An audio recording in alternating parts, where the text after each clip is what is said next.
आज हम लगभग मार्च में 2 खांडी बगड़ी गई।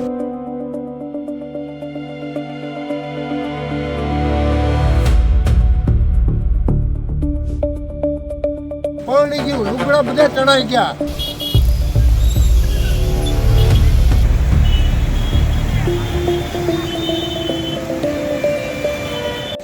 પ્લોટ વિસ્તારમાં ભારેથી અતિ ભારે વરસાદ હતો અને લોકોની ઘર વખરીને બધું પલળી ગયું હતું. અનાજનું પણ નુકસાન થયું છે અને માલઢોરની નિરણનું પણ નુકસાન થયું છે. ગામે અતિ વરસાદને લીધે લગભગ ગામના બધા જ વિસ્તારોમાં ખૂબ જ પાણી આવ્યું છે અને ગામના નીચાણના વિસ્તાર સહિત ઊંચાણના અમુક વિસ્તારમાં પણ પાણી આવ્યું છે. છેલ્લા 10-12 વર્ષમાં એટલું પાણી ગામે જોયું નથી, એટલું પાણી આવ્યું છે. ગામના પ્લોટ વિસ્તાર, જૂના પાદર વિસ્તાર, નેસડી વિસ્તાર, ચરાણની વાડીઓ, ગુના વિસ્તારની વાડીઓ, આ બધે ખૂબ જ નુકસાન થયું છે અને લોકોના ઘરમાં પાણી આવી ગયા છે. તો અત્યારે તો પરિસ્થિતિ અનુકૂળ થઈ છે વરસાદ બંધ રહી જતા, પણ આગળ આગાહી આપવામાં આવે છે કે અતિ ભારે વરસાદ થઈ શકે છે. તો વધારે પ્રશ્ન થશે અને વધારે વિકટ પરિસ્થિતિ થાય તેવું છે.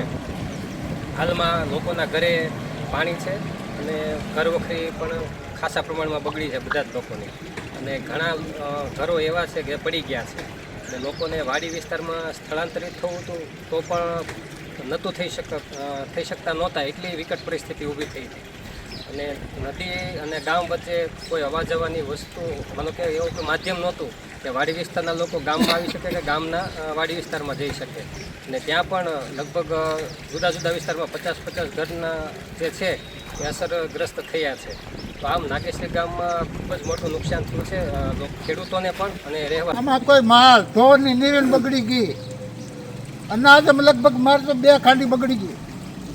પડી ગયું લુગડા બધા ચઢાઈ ગયા। કાલે શરદભાઈ મગનભાઈ કાછડિયા નદીના પટમાં બેઠા હતા અને અચાનક મારી ડેમના 9 દરવાજા ખોલી અચાનક પાણી આવી ગયું। પાણીના પ્રવાહમાં શરદભાઈનું તણાઈ ગયા હતા એટલે સવારે અમને જાણ થઈ તો ગોતવામાં આવ્યા તો નદીના પટમાંથી મળી આવ્યા। તાલુકામાં બાવડી ગામમાં 8 લોકો ફસાયેલા હતા। ધારીમાં મીઠાપુર, ડુંગરી, ચલાલા અને કથિવદર ગામોમાં લોકો ફસાયેલા હતા અને સાવરકુંડલા તાલુકામાં જૂના સાવર ગામમાં લોકો ફસાયેલા હતા। ઉપરોક્ત ફરિયાદ અન્વયે એનડીઆરએફની ટીમ, ફાયરની ટીમ, પોલીસની ટીમ અને સ્થાનિક લોકોની મદદથી તમામ લોકોને રેસ્ક્યુ કરવામાં આવે છે અને એ લોકોને અત્યારે પ્રાથમિક શાળામાં આશ્રય આપવામાં આવેલ છે અને ભોજનની વ્યવસ્થા પણ કરવામાં આવી છે। રોડ રસ્તાની વાત કરીએ તો હાલની પરિસ્થિતિમાં માર્ગ અને મકાન વિભાગ સ્ટેટના કુલ 6 રસ્તા બંધ છે, જેમાં 3 રસ્તા ઓવરટોપિંગના કારણ અને 3 રસ્તા ડાયવર્ઝન ધોવાઈ જવાના કારણ બંધ છે, જેને હાલના સમારકામ ચાલુ છે અને આ સાંજ સુધીમાં બધા રસ્તા ચાલુ થઈ જશે। માર્ગ અને મકાન વિભાગ પંચાયતના 18 રસ્તા બંધ છે, જેમાં 16 રસ્તા ઓવરટોપિંગના કારણ અને 2 રસ્તા ડાયવર્ઝન ધોવાઈ જવાના કારણ બંધ છે અને એની ઉપર પણ કામ અત્યારે ચાલુ છે। નેશનલ હાઈવે એક અમરેલી સાવરકુંડલા રોડ ઉપર ધોવાઈ ગયા છે અને બીજા એક ખાંભાથી નાગેશ્વરી જતા રસ્તા ઉપર પણ ધોવાઈ ગયા છે। એ બંને રસ્તા ઉપર અત્યારે હાલ કામ ચાલુ છે અને આ સાંજ સુધીમાં બંને રસ્તા ચાલુ થઈ જશે।